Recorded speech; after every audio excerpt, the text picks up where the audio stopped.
부동산 가격 동향을 보시게 되면 전국 수도권, 비수도권, 서울, 그다음에 강남 4구라든가 주요 지방 도시 대전, 울산, 세종 이렇게 나타나고 있습니다.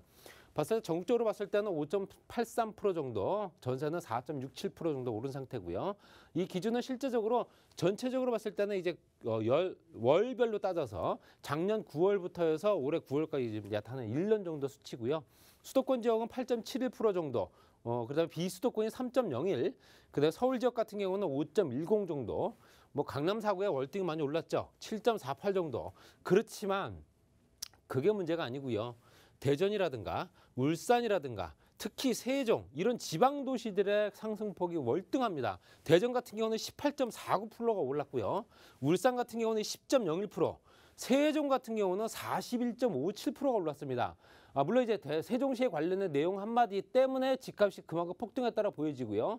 그들이 그 지역의 부동산을 갖고 있기 때문에 그렇지 않을까라고 조심스럽게 말씀드리고 싶습니다. 세종시가 이렇게 집값이 폭등할 이유가 없습니다. 그렇기 때문에 여러 가지 봤을 때도 조건별로 정책이라든가 아니면 실제적으로 현재 부동산에 관련된 내용들 정책을 만드는 부분들 또는 이제 정책에 관련된 내용을 책임 있게 어느 정도 발표할 수 있는 조건이 되시는 분들 같은 경우는 이런 부분이 조금 더 크게 작용이 될 수밖에 없다라고 말씀드릴 수 있고요. 워낙 강세인 지역은 계속 오를 수밖에 없고요. 그렇기 때문에 대전, 울산, 세종 이런 지역들이 월등히 가격이 오랐다는 얘기는 굉장히 놀랄 만한 일이다 보셔야 되고요.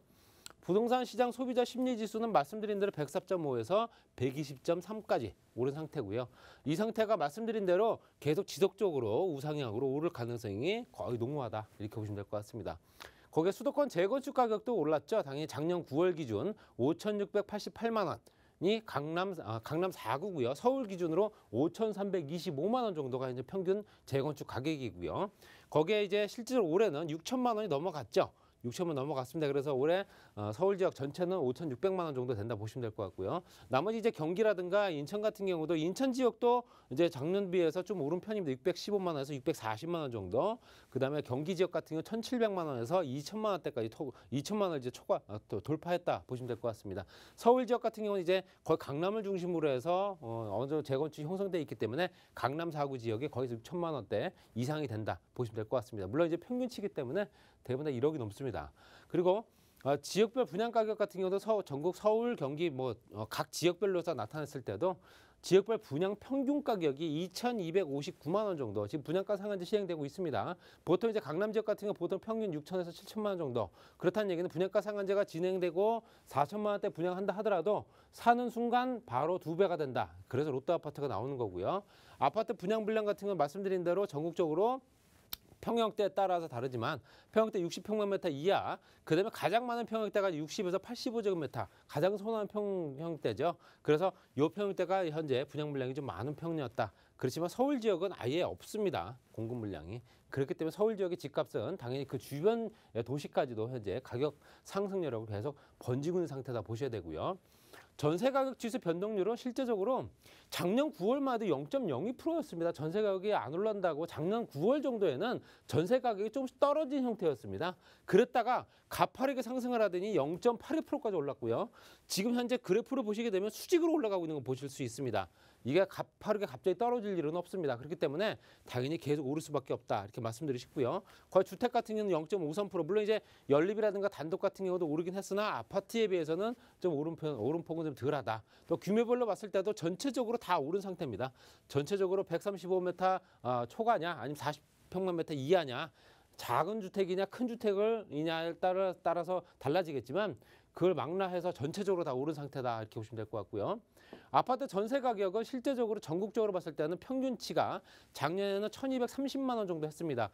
이거는 3.3평방미터이기 때문에 한 평당 1,230만 원이었고요. 실제적으로 2020년 9월에는 1,364만 원 정도 됐다라고 보시면 될 것 같습니다. 그렇기 때문에 많이 오른 편이라고 하지만 이 수치가 지금 현재 시장에서는 느끼지 못하는 수치죠. 더 많이 올랐습니다. 실제적으로는 월세 변동률도 당연히 전세를 가지 못하는 수요들을 다시 월세로 가거나 매매 수요로 가지만 매매 수요도 만만치가 않습니다. 그렇기 때문에 당연히 월세로 또 현재 내려가는 수요가 많았기 때문에 당연히 이렇게 오를 수밖에 없다라고 보셔야 되고요.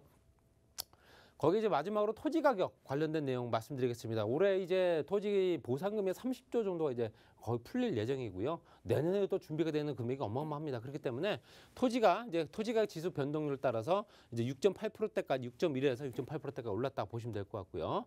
토지가격과 주택가격 지수를 보시게 되면 실제적으로 작년도 0.06에서 6.27%까지 토지를 포함한 주택가격이 전반적으로 다 올랐다. 이 얘기는 2003년도에 노무현 대통령 때 시대 때 얘기를 그대로 하고 있습니다. 그때 당시에도 주택가격이 50%, 토지가 거의 70%에서 같이 월등히 올랐고요. 지금 전체적으로 봤을 때 제가 처음 말씀드렸던 부분이 서울 경기 지방만 집값이 상승하는 부분이 아니라 전국적으로 집값이 오르고 전세가격이 폭등하고 있는 상황이기 때문에 이런 부분에 대해서는 앞으로도 조금 더 다음 정책이나 정권에서는 조금 더 조정책이 나올 필요가 있다. 이렇게 정리하겠습니다.